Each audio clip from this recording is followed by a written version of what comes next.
మిత్రులందరికీ నమస్కారం. మిత్రులారా, చాలామంది జీవితంలో ఏదో సాధించాలని ప్రయత్నం చేస్తూ ఉంటారు.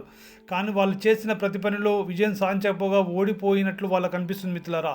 అలా మీకు ఓడిపోయినట్లు అనిపిస్తుందా? అయితే ఈరోజు ఈ వీడియో మీకోసమే మిత్రులారా. ఈ వీడియోలో కొన్ని కథలు స్టోరీస్ చెప్తాను. ఆ స్టోరీస్లో మీరు ఎలా అయితే సక్సెస్ కావాలి అనుకుంటున్నారో, ఒకవేళ ఓడిపోయాం అనిపించినా కూడా మళ్ళీ ఓటమి నుంచి ఎలా గెలుపొందాలి అని చెప్పే అద్భుతమైన సందేశం మీకు ఈ వీడియోలో ఉంటుంది మిత్రులారా. మీ జీవితంలో మీకు ఖచ్చితంగా ఉపయోగపడుతుంది. మిత్రులారా, గుర్తుపెట్టుకోండి, మీ జీవితంలో కొన్ని రోజులు ఉంటాయి. ఆ రోజులో మనకి ఇలా అనిపిస్తుంది, నేను ఎంత ప్రయత్నించినా కూడా ఎందుకు సక్సెస్ కావడం లేదు, నా జీవితమే ఎందుకు ఇలా ఉంది అని మీకు అనిపిస్తుందా? నేను ఓడిపోయానని మీకు అనిపిస్తుందా? మిత్రులారా, ఈ మాటలు కనుక మీ మనసులో కనుక ఉంటే ఎప్పుడైతే వస్తే మీరు నిజంగా జీవితంలో ఓడిపోలేదు అన్న సత్యాన్ని తెలుసుకోండి. మీరు నిజంగా జీవితంలో ఓడిపోలేదు అనే సత్యాన్ని తెలుసుకోండి. మీరు కేవలం అలసిపోయారు అంతే. ఈరోజు నేను చెప్పబోయే ఈ యొక్క వీడియోలోని ఈ కథలు మీ జీవితాన్ని మార్చే శక్తి కలవి అని గుర్తుపెట్టుకోండి. మిత్రులారా, కథ ఒకటి ఏంటంటే, చీకటిలో వెలుగండి. చీకటిలో కూడా వెలుగును చూసినప్పుడు మాత్రమే మీరు విజయం సాధిస్తారు. ఒక చిన్న గ్రామంలో ఒక బాలుడు ఉండేవాడు అండి. ఒక చిన్న గ్రామంలో ఒక బాలుడు ఉండేవాడు. ఆ బాలుడికి చదువు అంటే చాలా ఇష్టం మిత్రులారా. ఆ బాలుడికి చదువు అంటే చాలా ఇష్టం. కానీ అతని కుటుంబం చాలా పేదరికంలో ఉండేది మిత్రులారా. ఆయన రాత్రిపూట చదవడానికి లైట్ కూడా ఉండేది కాదు. అయినా కూడా అతను వీధి దీపం కింద చదివేవాడు. చాలామంది అతన్ని చూసి నవ్వేవారు, ఆ కుర్రాన్ని చూసి నవ్వేవారంట. అలా చదివి ఏమవుతావు, ఇలా ఎందుకు చదువుతున్నావు అని అడిగేవారంట మిత్రులారా. కానీ అతను ఒక్క మాట కూడా చెప్పేవాడు కాదంట. ఈరోజు నేను కష్టపడుతున్నాను, రేపు నా జీవితం మారుతుంది, కొన్నేళ్ల తర్వాత నా జీవితం అద్భుతంగా ఉండబోతుంది అతని మనసులో అతనే అనుకునేవాడంట. మిత్రులారా, కొన్ని ఏళ్ల తర్వాత అదే బాలుడు ఒక పెద్ద చదివి పాస్ అయ్యి ఒక పెద్ద ఆఫీసర్ అయ్యాడంట మిత్రులారా. అప్పుడు అతన్ని చూసి నవ్విన వాళ్ళు కూడా అతని ముందు నిలబడి గౌరవంగా నిలబడ్డారంట మిత్రులారా. నిలబడ్డారంట, గౌరవంగా మాట్లాడారంట. మిత్రులారా, మీ యొక్క ప్రస్తుత పరిస్థితి ఎంత కష్టంగా ఉన్నా పర్వాలేదు, అది శాశ్వతం కాదు. రాదురా ఏ విజయం నీ కోసం నా కోసం అన్న పాట మీరు వినుంటారు మిత్రులారా. అందుకోసం మీ ప్రయత్నం ఆపకుండా ప్రయత్నం చేయండి. ఖచ్చితంగా మీరు విజయం సాధిస్తారు. అలాగే మిత్రులారా, ఇంకొక కథ ఎగ్జాంపుల్ చెప్తున్నాను. ఒక చిన్న కథ, అది ఒక రైతు కథ చెప్తున్నాను. ఒక ఊరిలో ఒక రైతు ఉన్నాడు మిత్రులారా. ఒక ఊరిలో ఒక రైతు ఉన్నాడంట. అతను ప్రతి సంవత్సరం పంట వేస్తాడంట మిత్రులారా.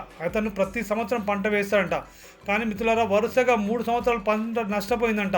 అంటే పంటల్లో ఫలితం రాలేదు, నష్టపోయింది మిత్రులారా. అయితే ఆ గ్రామంలో అందరూ చెప్పడం మొదలుపెట్టారంట, ఇంకా ఎందుకు ప్రయత్నిస్తున్నావు, నీకు అదృష్టం లేదు, నువ్వు పంట పండించకు, నువ్వు వ్యవసాయం చేయకు, నీకు అదృష్టం లేదు, వ్యవసాయం చేసిన ప్రతిసారి నష్టపోతున్నావు కదా, ఎందుకు వ్యవసాయం చేస్తున్నావు అని చెప్పేసి ఆ ఊర్లో ఉన్న వాళ్ళు అందరూ కూడా అతన్ని వెనక్కి లాగడానికి ప్రయత్నించారంట.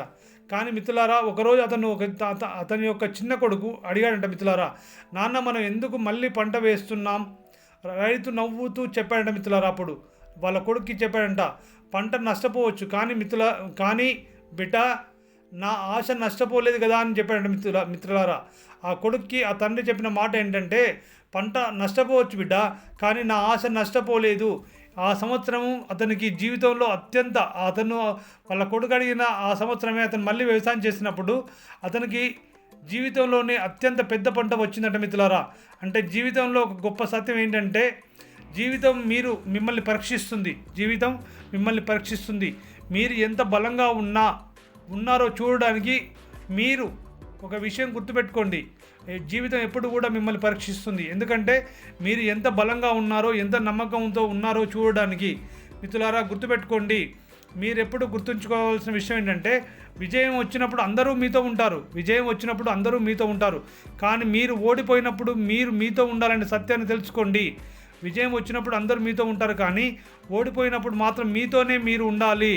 అప్పుడు మాత్రమే మీరు విజయం సాధిస్తారు. మీలోని ఆత్మస్థైర్యం పెరుగుతుంది మిత్రులారా. మీకు మూడో కథ చెప్తాను. ఈ మూడో కథ అద్భుతంగా ఉంటుంది. ఇది కూడా వినండి మిత్రులారా. ఇది ఒక గడియారం రహస్యం అండి. ఇది ఒక గడియారం గురించి, దాని యొక్క రహస్యం గురించి చెప్తున్నాను కథ. ఒక గురువు ఉండేవాడంట. ఒక గురువు తన శిష్యుడికి గడియారం ఇచ్చాడంట. ఒక గడియారం ఇచ్చాడట. అతను అడిగాడంట, శిష్యుడు అడిగాడంట, ఈ గడియారం ఎలా పనిచేస్తుంది అని అడిగాడంట. అప్పుడు శిష్యుడు చెప్పాడు, ఎందుకంటే అది ఎప్పుడు ముందుకు కదులుతుంది కాబట్టి. గురువు చెప్పాడు, అదే కదా జీవితం కూడా అంతే కదా శిష్య అని చెప్పాడంట. జీవితం కూడా అదే కదా శిష్య అని చెప్పాడంట. జీవితం ఎప్పుడు ముందుకు వెళ్తేనే జీవితం కదా శిష్య అని చెప్పాడట. అందుకే మిత్రమా, మీరు నిన్న ఓడిపోయి ఉండవచ్చు, మీరు చేసిన పనిలో ఓడిపోయి ఉండవచ్చు, కానీ మీరు ఈరోజు ముందుకు కదిలితే కదా రేపు మీ విజయం వచ్చేది. అలా కాకుండా మీరు నిన్న ఓడిపోయానని చెప్పేసి ఈరోజు మీరు ఓడిపోయిన ప్లేస్లోనే నిల్చొని ఉంటే మీరు ముందుకు వెళ్ళకపోతే విజయాన్ని మీరు ఎలా చూస్తారు? అందుకోసమని మీరు నిన్న ఓడిపోయినా కూడా మళ్ళీ ప్రయత్నం చేయండి. ఆ ప్రయత్నంతోనే విజయం మీ సొంతమవుతున్న సత్యాన్ని తెలుసుకోండి.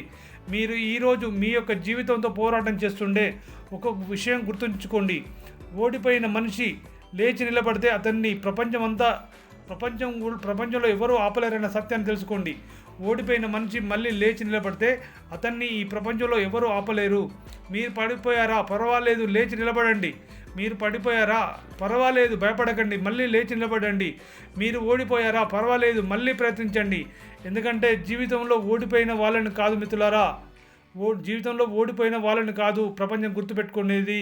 మళ్ళీ ప్రయత్నించి గెలిచే వాళ్ళనే ఈ యొక్క ప్రపంచం గుర్తుపెట్టుకుంటుందని గుర్తుపెట్టుకోండి. మీరు మీ జీవితంలో ఓడిపోలేదు, మీకు విజయం రాలేదు అంతే, మీకు ఇంకా విజయం రాలేదు అంతే మిత్రులారా, గుర్తుపెట్టుకోండి. మీకు విజయం వచ్చేదాకా మీరు ప్రయత్నం చేయండి. ఈరోజు ఈ వీడియోలోని సారాంశం, ఈ వీడియోలోని కథలు మీకు అర్థమయ్యాయి అనుకుంటున్నాను మిత్రులారా. ఈ వీడియో ఇప్పటివరకు చూసినందుకు ధన్యవాదాలు. మీకు ఈ కథ నచ్చితే కనుక ఒక లైక్ చేయండి. అలాగే మీ తోటి మిత్రులకు కూడా ఈ వీడియో షేర్ చేయండి. మీరు ఇంకా ఈ ఛానల్ని సబ్స్క్రైబ్ చేసుకోకపోతే సబ్స్క్రైబ్ చేసుకోండి మిత్రులారా. ధన్యవాదాలు.